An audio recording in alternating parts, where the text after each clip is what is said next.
CRPGs are dead.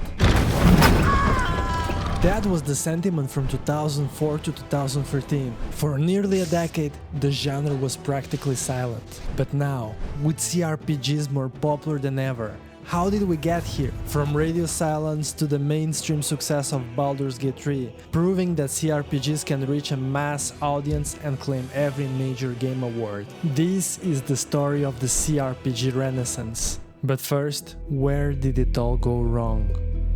There were numerous factors that almost killed the genre, but these were the main ones. Fallout, Baldur's Gate, Planescape, Torment, all these classic games were published by Interplay. They were hugely influential and incredibly successful, but by the late 90s, things started falling apart. They expanded too quickly, took on too many projects at once, and eventually ran out of money. Yuck. To raise funds, in 1998 they went public, which led to corporate interference and made them reliant on external investors. A chain of bad decisions followed. Black Isle Studios, their heavy-hitting RPG division, was shut down. And they also sold Fallout to Bethesda. Who's laughing now? In the late 90s and early 2000s there was a rapid growth of consoles. But do we have any notable CRPGs at the time that were playable on consoles? Not really, and that became a huge problem for the genre for many years. Without consoles, CRPGs couldn't reach the mass audience that the consoles could. By 2002, Interplay were delisted from Nasdaq because of their mounting debt. Interplay, once a giant in RPGs, was now on the brink of collapse. Most of their talent left to join other studios, some working with BioWare, others forming Obsidian Entertainment. The genre they helped define was left with a huge gap. Retailers like Walmart and Best Buy played their part too. Back then, physical stores had a ton of power over which genre stayed in the spotlight, and they decided CRPGs had no place on their shelves. Even though games like Baldur's Gate and Icewind Dale were successful, the genre was written off as dead.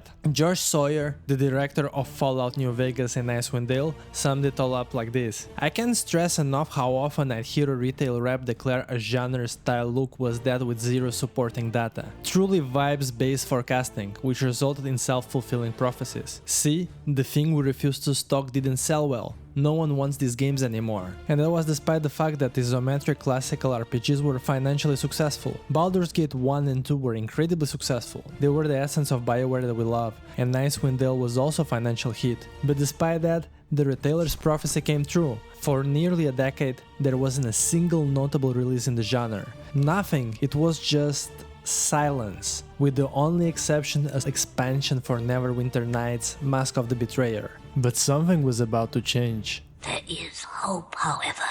A slim hope. Prior to 2012, most studios followed the traditional path.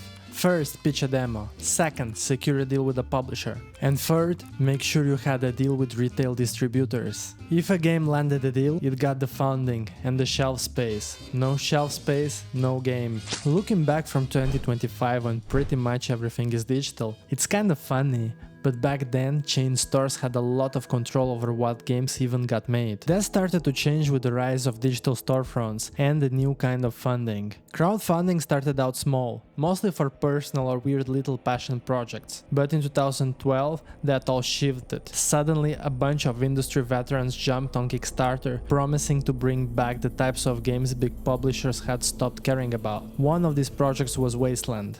From what I understand, Wasteland is a derivative of Fallout. Actually, it was the other way around. We wanted to make a Wasteland 2, but we didn't have the rights, and that's why we made Fallout instead. Before Bethesda acquired Fallout from Interplay and turned it into a first-person action RPG, Fallout 1 and 2 were isometric CRPGs. In fact, Fallout was originally designed as a spiritual successor to Wasteland, the 1988 classic that inspired it. You can say that Wasteland was the blueprint for Fallout. The developers didn't have the rights to Wasteland, so they come up with a new post-apocalyptic IP that now is bigger than ever. Despite how similar Wasteland and Fallout might seem, the main distinction is when each game's nuclear apocalypse happened. Fallout takes place in a version of 1950s American utopia, a retro-futuristic vision full of techno-optimism. Wasteland, on the other hand, imagines the world's ending in the late 90s, a not so distant future from the game's release in 1988. The Wasteland IP sat untouched for years, until 2002, when Brian Fargo, the original producer of Wasteland and one of the founders of Interplay, managed to get the rights back from EA. Fargo teased the return of Wasteland, saying, "I am indeed looking into bringing back the game that spawned the Fallout series.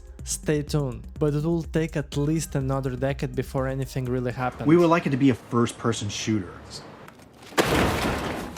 Then, in 2012, inXile launched a crowdfunding campaign for Wasteland 2, a true throwback to the CRPG's golden days. The promise? A modern game with classic roots, deep role-playing, meaningful choices and consequences. The pitch video even made fun of how out of touch modern publishers were with this kind of RPG. Have you been involved with any games I might have heard of? Have you heard of Bard's Tale? No. Fallout? Can't say. Baldur's Gate? Who Gate? But players got it. They knew exactly what they wanted. inXile's goal was $900,000, huge for Kickstarter at the time. They raised $600 in the first 24 hours. By the end of the campaign, they racked up $2.9 million plus another $100,000 through PayPal. All that hype brought in additional talent, including well-known ex-Interplay veterans like Chris Avlon, who was working at Obsidian at the time. Obsidian Entertainment also pledged to support Wasteland 2 development, on the condition that inXile reached its funding goal, and they did. Wasteland 2 was originally meant to drop in 2013, but it spent a bit more time in the open beta. Then the full version finally came out in 2014. And the game did well. The game averaged around 80% in reviews, sold well, and by 2016 had earned inXile $12 million in revenue. It got praise for its writing, players' freedom and tactical environment-based combat. The success of Wasteland 2 helped inXile grow, fund future titles, and keep making the kind of RPGs they and their fans had always loved. But inXile wasn't the only studio bringing the genre back to life. Obsidian is a studio that needs no introduction. Some of you might know them more recently for Avowed, but I've known them for a long time as a CRPG studio. Like inXile, Obsidian was founded in 2003 by former developers from Black Isle Studios after Interplay pulled the plug. These were the minds behind some of the most iconic RPGs of the 90s, and they weren't ready to fade away. They still had stories to tell, worlds to build, and they weren't done yet. Despite limited resources, they always managed to craft something special. Great sequels like KOTOR 2, Neverwinter Nights 2, and what I still consider the best first-person Fallout ever made, Fallout New Vegas. They even managed to turn South Park into a great RPG. I don't even know how that's even possible, but somehow they pulled it off. They're what you call the almost great studio. Always respected, but never quite getting the AAA budgets or Game of the Year awards. Still, their games are solid, beloved cult classics with a loyal fan base. But behind the scenes, things weren't so great. In 2012, Obsidian hit a financial wall. That year they had to cancel an announced game, and they also missed Bethesda's benchmarks. The deal for New Vegas was structured as a flat payment, with no royalties and $1 million bonus if the game hit an 85 Metacritic score. They missed it. By 1 point. The game was rigged from the start. With these larger budgets, when you crash hard. And for a company the size of Obsidian to have, like a project canceled like that, it had a big impact on us financially.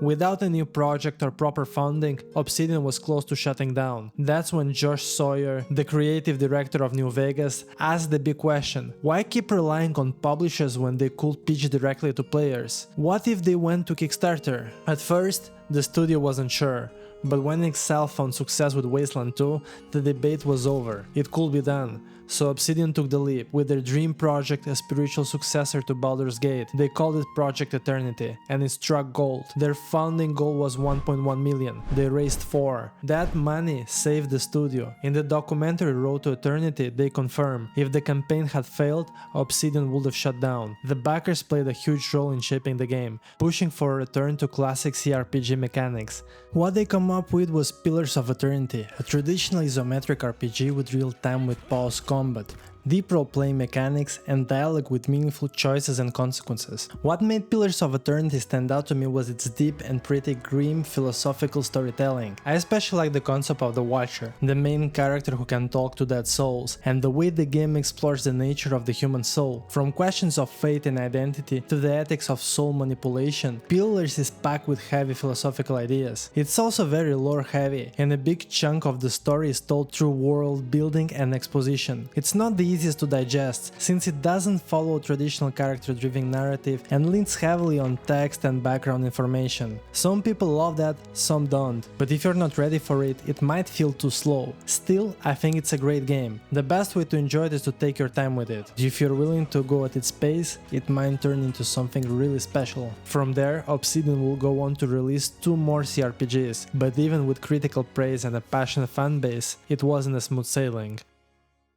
Crowdfunding is what made the CRPG Renaissance possible. It's also important to mention that without Double Fine, a studio that has nothing to do with CRPGs, inXile might never have even started this inspirational way of crowdfunding campaigns. Double Fine's success with Broken Age marked the first major crowdfunding campaign by a well-known developer. It was a direct challenge to traditional game funding model, and it worked. That success is what inspired inXile to try crowdfunding for Wasteland 2, and inXile in turn inspired Obsidian. At this point, the studios leading the CRPG Renaissance were all born from the shattered remains of Interplay Entertainment. Those fragments became Obsidian and inXile, 2 California-based studios. Most of the developers had known each other for years. They shared ideas, collaborated, and even helped each other to bring their dream projects to life. But in this first wave of the CRPG Renaissance, there were 2 outliers, studios not related to Interplay Entertainment.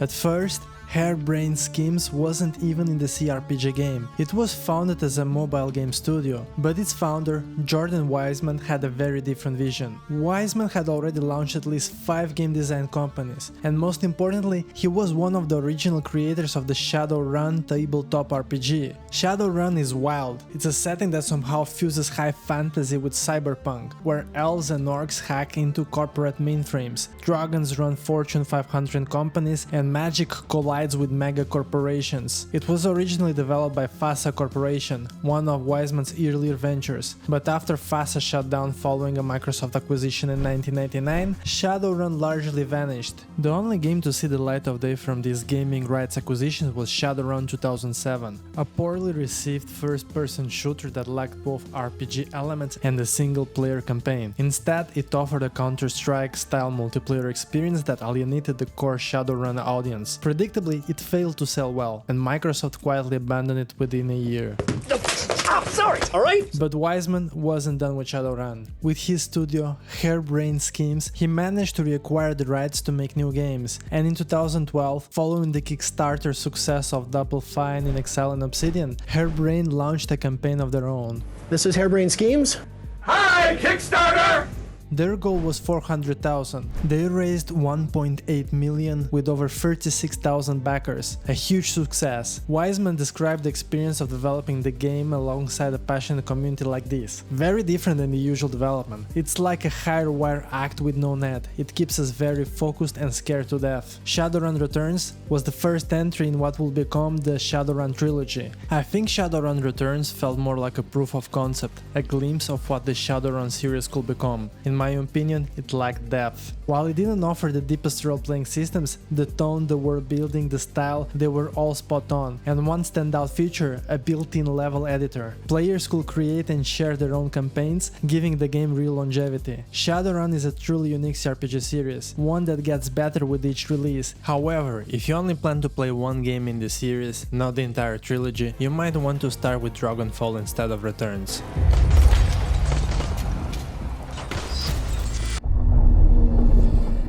The first wave of the CRPG Renaissance wouldn't be complete without mentioning one small, at the time, and unique studio based in Belgium. A studio that saw an opportunity and jumped on it to finally make the game they had always dreamed of. Larian Studios. Larian had actually been around since 1996, and with every new game, they found themselves in the same cycle, getting just close enough to success before nearly going bankrupt. They were known as a talented studio that made action RPGs with solid exploration and CRPG-like writing, but their games were always buggy, rushed or unpolished. Why? Because their publishers either changed the direction mid-development or were facing financial troubles themselves and wanted a quick return on their investment. Larian always wanted to make a full-blown CRPG, but that kind of game was seen as outdated, too niche, and getting funded for a slower, text-driven, turn-based RPG was next to impossible. The best they could do was implement CRPG mechanics into more action-focused games, trying to sneak in the kind of design they actually cared about. If there is one studio that truly lived on the edge, both financially and creatively, it was Larian. Just to give you an idea, here is a quote from Sven Vincke during one of the darkest chapters in their history. "We've pretty much lost everything that we've built up financially over the last years. Half of my team is looking to go work for EA or Activision. We're not getting paid at all from the publisher. My wife doesn't want to talk to me anymore and she wants to move. I'm a physical wreck and the doctor tells me I have to take another job." But finally, they made a bold decision. No more publishers, no more compromises, no more rushed deadlines. They will fund and distribute their games independently, maintaining full creative control, and they turned to Kickstarter. I'm more nervous than with the launch of the bloody game. 3, 2, 1, go. In 2013, Larian launched a Kickstarter campaign for Divinity Original Sin, asking for $400,000. They ended up raising nearly $1 million, but that still wasn't enough. They borrowed money from the bank. Sven Vincke even took out a mortgage on his house. They were all in. In total, they raised a $4 million budget to make the game they had wanted to make since day one, this time entirely on their own terms. That same year, Steam launched Early Access. It allowed them to release a playable version of the game to players, gather feedback and continue refining the game while also gaining extra funds. Larian's biggest struggle had always been the same. They never had the time or support to finish a game the way they truly envisioned. As Sven put it, Kickstarter and Early Access combined gave us what I afterwards realized was the most important thing. It gave us time to finalize the last phase of the creation of a game. We've always been good at coming up with ideas and prototyping them, but we've always sucked at actually finishing them. Divinity Original Sin was a massive risk, but it paid off. It wasn't based on a license, it was a completely original CRPG that quickly recovered its costs and reportedly earned over $40 million. That success gave Larian something they never had before: freedom. Freedom to make a sequel, freedom to dream even bigger, freedom to create a game that will prove once and for all that CRPGs could be mainstream. But we are not there yet.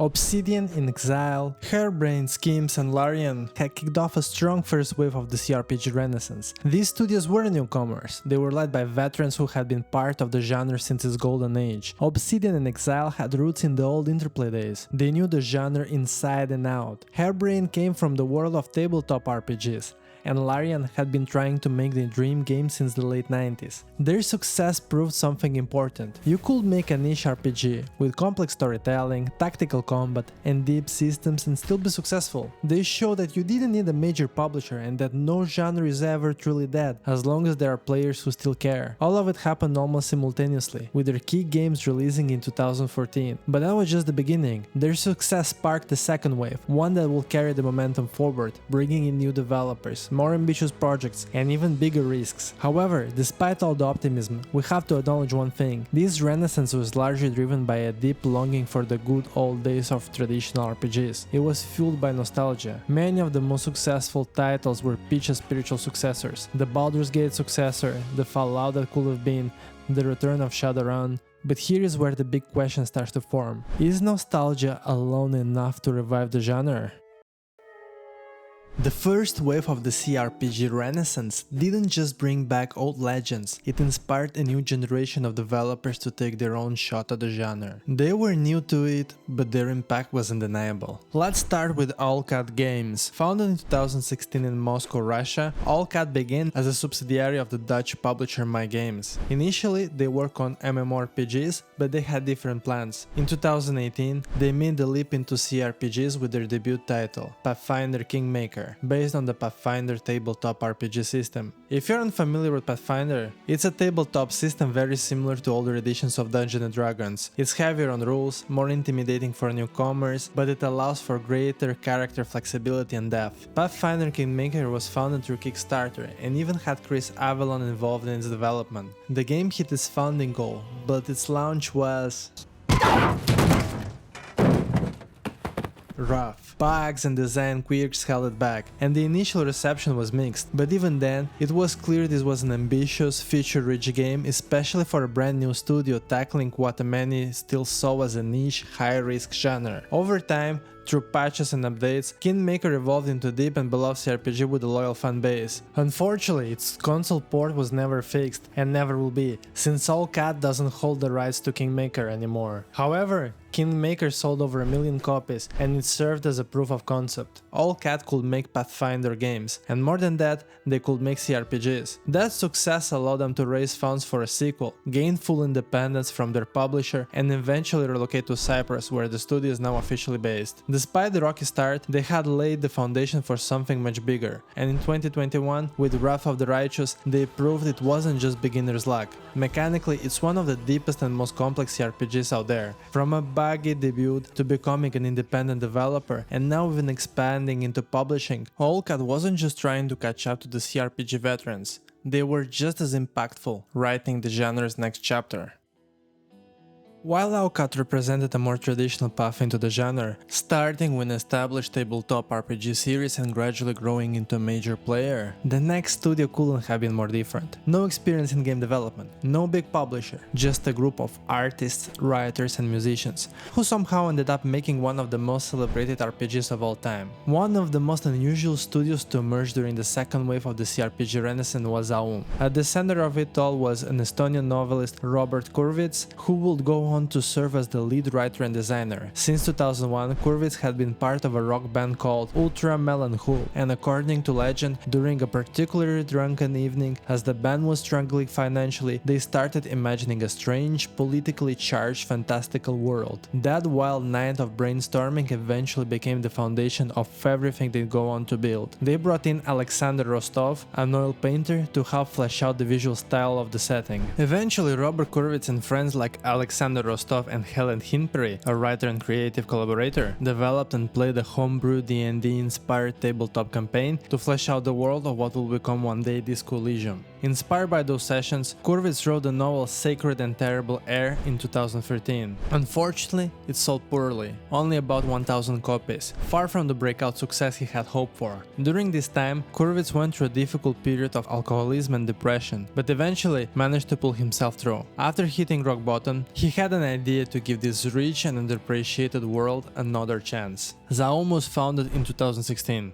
In 2017 they announced their game, No Truce with the Furries. The pitch? D&D meets 70s cop show in an original fantastic realist setting, with swords, guns and motor cars. Realized as an isometric CRPG, a modern advancement on the legendary Planescape Torment and Baldur's Gate. Massive, reactive story, exploring vast, poverty-stricken ghetto. Deep strategic combat. Dancing to disco music.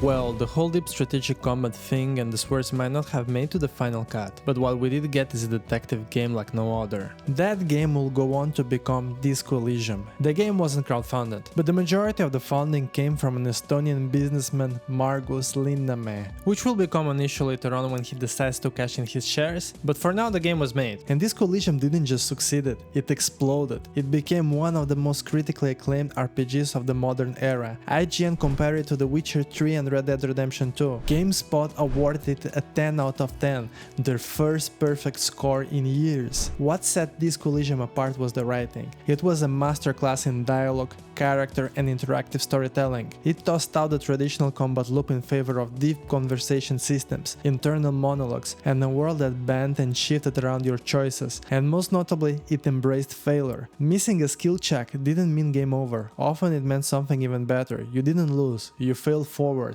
and the story moved along with you.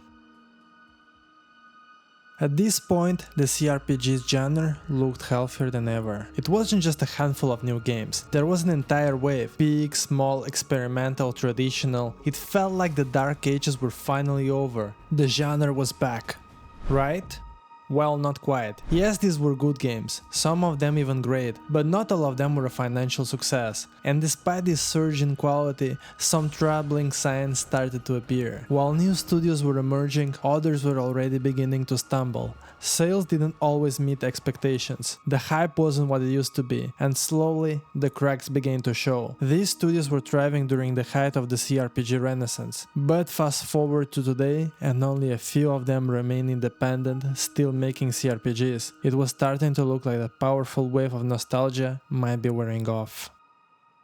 Sometimes evil wins. That was Tyranny's tagline, and honestly, I think it was one of the boldest RPGs of the last decade. It gave you a real chance to ditch the typical chosen one or good guy protagonist and fully step into the shoes of a villain. Despite its bold premise and truly unique writing, Tyranny flopped. It had a few DLCs, but ultimately the game didn't perform well commercially. Paradox chief business development officer at the time suggested that the market for 90s style RPGs had already been saturated by earlier crowdfunding success like Pillars of Eternity. Once people started playing them, they were like, I kind of know why they aren't relevant anymore. This form of gameplay isn't really working in today's environment. No. Personally, I think Tyranny's failure had more to do with marketing than the genre itself, because honestly, how many people even knew this game came out? I didn't. Most people I know only discovered it through the word of mouth, long after launch. And if you haven't heard of it either, well, Tyranny might just be the best RPG you've never played.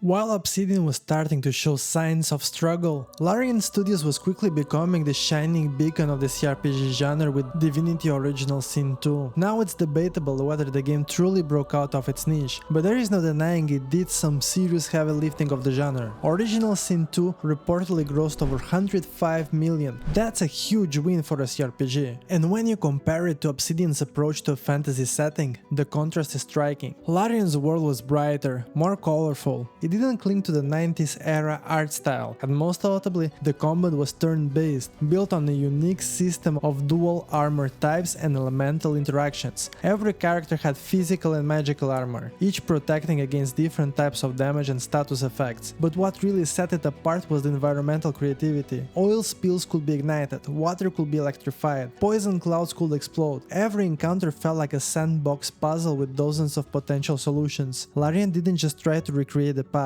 They respected the genre's root but iterated on them, building something that felt modern, flexible, and genuinely exciting to play. Instead of leaning on nostalgia, Divinity Original Sin 2 became its own distinct piece of media, and players responded to that. It pulled in new audiences, expanded what a CRPG could be, and ultimately helped Larian grow into one of the most successful and financially stable studios in the space.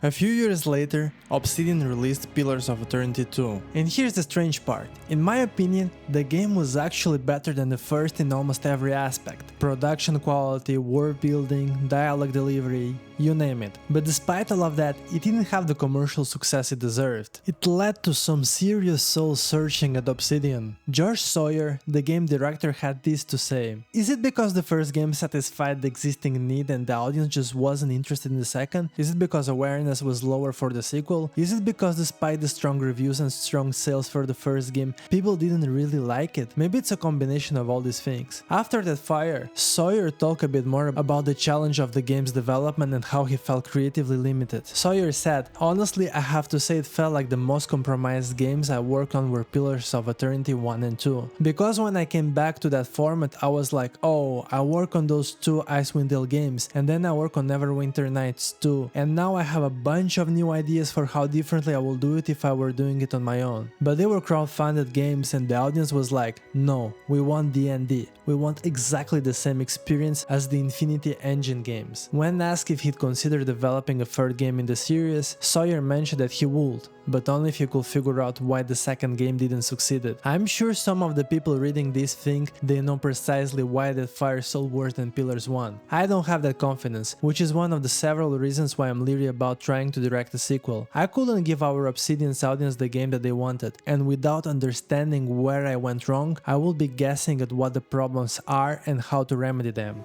What happened out there, Captain? It's tough to say what the real reasons were, but I suspect a combination of factors. Maybe it was marketing, maybe it was the commitment of such huge time investment to a traditional CRPG. A lot of people bought the first game, but how many actually finished it? And how many will be willing to jump into direct sequel considering that Pillars 1 could easily take over 100 hours to complete? At the end of the day, though, I still think Pillars of Eternity was a great game, and I wish there had been a proper continuation to that world. I know many were hoping Avowed will pick up the torch, but I'm not sure if it can truly be called a proper continuation of the Pillars of Eternity universe. Still, fingers crossed that one day Obsidian's big boss at Microsoft one day decides to greenlit Pillars of Eternity 3. Another big part of Larian's success, where I think Obsidian failed, I believe is that they went with turn-based combat instead of real-time. Most of the classic of CRPGs from back in the day used real-time, with pause, and to be fair, that system has its threads. It's faster, it keeps things moving, but it can also get confusing, especially if you're not used to it. Turn-based slows everything down, and that's not a bad thing. In fact, I'd say it's one of the genre's threads. CRPGs come from tabletop roots, and in tabletop, combat is turn-based. Each player gets their moment, and they can go as creative or weird as they want. Divinity Original Sin 2 really leaned into that. Slowing the pace adds tension, it gives weight to your decisions. Encounters feel more deliberate, nothing feels generic, because you're thinking through each move. In real time, you're often reacting. In turn-based, you're planning, experimenting, playing in the best sense of the word. Turn-based combat just makes everything easier to read. You can follow the dice rolls, the damage numbers, the effects, turn by turn. When everything happens at once, like in real-time systems, it's harder to tell what went wrong, or how to adjust your strategy. I think real-time with pause gained popularity around the same time Diablo-like games were taking off. It offered a nice middle ground between turn-based and action combat, at a time when publishers were often asking for more action, trying to follow Diablo's success. But looking back, I don't think it aged all that well. When it comes to party-based RPGs, I think turn-based combat is just a better fit. Larian chose to commit to turn-based systems and step away from classic 90s grim visual style and combat. With their success, they managed to remain an independent studio, while most of their peers got swept up in the following wave of acquisitions. On November 10, 2018, the world received the shocking news. Microsoft acquired both Obsidian Entertainment and inXile Entertainment. Many believe that this acquisition will give these studios the financial backing they needed to create even greater games. What could go wrong? After all, Obsidian had weathered a few financial flops, and inXile was known for developing niche titles that appealed to a specific dedicated audience. As is often the case with acquisitions, expectations were high. Now, let's get out there and buy our way to victory! Microsoft's deep pockets seemed like a recipe for success, and in a way, those hopes were fulfilled. Since the acquisition, Obsidian has released a game every single year, sometimes even more than one. And that's actually quite impressive considering that modern game development can take sometimes more than 7 years, and the studio working all this time might even get shut down. We would like it to be a first-person shooter. Excuse me? inXile, on the other hand, announced Clockwork Revolution, their ambitious first-person RPG. But here's the catch. Since their acquisition, neither Obsidian nor inXile has released a new isometric CRPG. In fact, they've completely distanced themselves from the genre. There's been no mention of a return of their old isometric roots, no signs of Pillars of Eternity and Tyranny, or inXile's Wasteland series. And Microsoft weren't the only ones buying studios. In 2018, Paradox Interactive acquired Harebrained Schemes for $7.5 million. However, much like Obsidian and inXile, their direction shifted after joining Paradox. While Paradox owned Harebrained Schemes, they developed 2 turn-based strategy games. The studio never produced a new CRPG. What's more concerning is that their second game with Paradox, The Lamplighters League, turned out to be a financial disappointment, underperforming significantly on the market. The situation took a turn to worse. The poor sales forced Paradox to lay off a significant portion of their workforce. 80% of Harebrained staff was let go. Eventually, the studio parted ways with Paradox and became independent again. Despite the rough split, Harebrained Schemes remains alive, and the team is once again looking to return to their roots in the CRPG genre. They've publicly stated that they're working on a new CRPG, with a much leaner team and no physical office to speak of. Despite all the setbacks, Harebrained Schemes is fighting to make a comeback, though in many ways they're starting nearly from scratch. Obsidian, inXile and Harebrained schemes weren't the only ones to face a setback. Sometimes it doesn't take an acquisition to change what a studio makes. Sometimes all it takes is a mix of greed, power struggles and a legal nightmare. Perhaps the most tragic outcome of all was the disintegration of the original Disco Elysium team. Despite the overwhelming success of Disco Elysium, by October 2022, key creative leads Robert Kurwitz, Alexander Rostov and Helen Hinpere were fired from the studio. What followed was a long and messy collapse of the studio behind one of the most critically acclaimed CRPGs in recent memory. There is a fantastic documentary that dives into the full story, but to summarize, internal financial struggles, legal battles, and corporate maneuvering ultimately stripped Zaum of most of its original talent, including those who had been working on its sequel. It got so bad that one of Zaum's scriptwriters had to launch a GoFundMe campaign asking fans for financial help to survive debt, legal claims from the studio, and just to be able to pay rent. In the aftermath, at least 3 separate studios were formed by former Zaum members. Each one claims to carry the spirit of Disco Elysium forward, with their own projects now in development. Even Zaum itself, despite no longer having much of the original team, has announced a new game. What will become of Zaum's legacy is hard to predict, but in the end, it looks like the studio destroyed itself. While the CRPG Renaissance seems to lose a bit of traction as some of the heavy hitters faded away, and once again, everything got quieter. But we can try, right? Yeah, we have a good pitch, so let's try it out. Well, I'd like to license Baldur's Gate 3. And that is how we got the license to Baldur's Gate 3. Larian decided to step in. In 2023, they released Baldur's Gate 3. This is the game that I believe changed everything. It became the most expensive CRPG ever made, and the most financially successful. And for a good reason. It's great, with large production value, stellar acting, and a return of this lost feeling of interactive companions that we haven't seen since BioWare early days. Baldur's Gate 3 delivered a unique experience. It captured that Dungeons and Dragons magic in a video game without feeling outdated. It felt fresh, new, and polished with high production value. Your choices matter, your character matters, the combat is great, every single encounter felt handcrafted. It won every possible game award, echoing through the entire industry. The game raised the stakes for everyone, making traditional AAA publishers and developers look like they were years behind in terms of production quality. But most importantly, Baldur's Gate 3 made CRPGs mainstream. This game resonated with a larger audience than any other game in the genre ever had, and now it seems like we're heading into the golden age of the CRPGs. Right? Well, not so fast.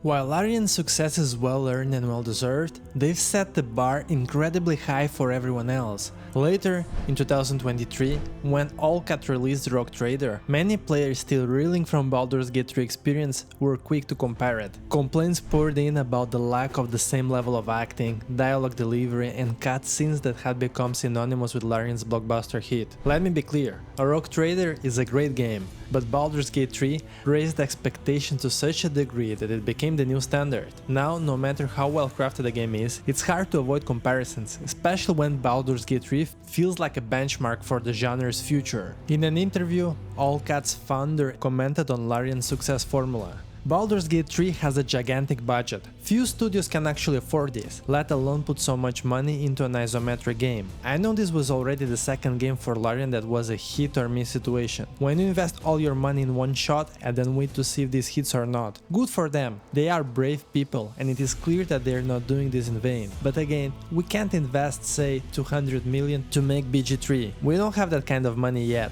And I don't know of any company in the world that will invest so much money in a CRPG.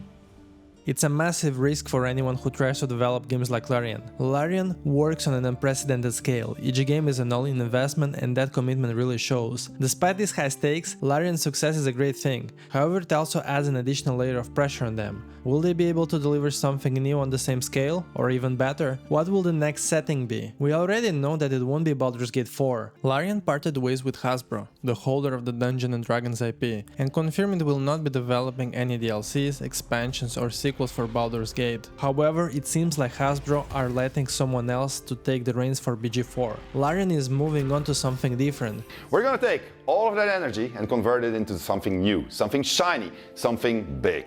It's gonna take us a little bit of time, but by the time it's gonna be finished, I think you're gonna like it. Here's to the next one. Though what that is still remains a mystery. Even though other games haven't matched the same level of production value as Baldur's Gate 3, it's clear that there is now a proof of concept for a high-budget AAA CRPG, and that in itself could open doors for others. The big question is, will anyone else try to make one? I think there are a few main candidates. Owlcat Studios has been doing fairly well recently. They transitioned from being a dependent studio to gaining independence, and now they're their own publisher. At the same time as they're working on another Warhammer CRPG, their new Expanse game seems like a bit of a shift in a different direction. Tactical Adventures developed Solasta Crown of the Magister, their first CRPG, which was also alright. However, the sequel does look quite promising. Unfortunately, many of the studios that sparked the CRPG Renaissance no longer focus on isometric CRPGs. There is a glimmer of hope that Microsoft might give the genre another chance. It was recently announced that Pillars of Eternity, a game over a decade old, will receive a patch adding turn-based combat. It might be a coincidence, or perhaps the signal that developers are testing the waters, but either way it's exciting to see that there is still something to talk about with Pillars of Eternity. Maybe we can also hope for a new Wasteland or an isometric Fallout remake?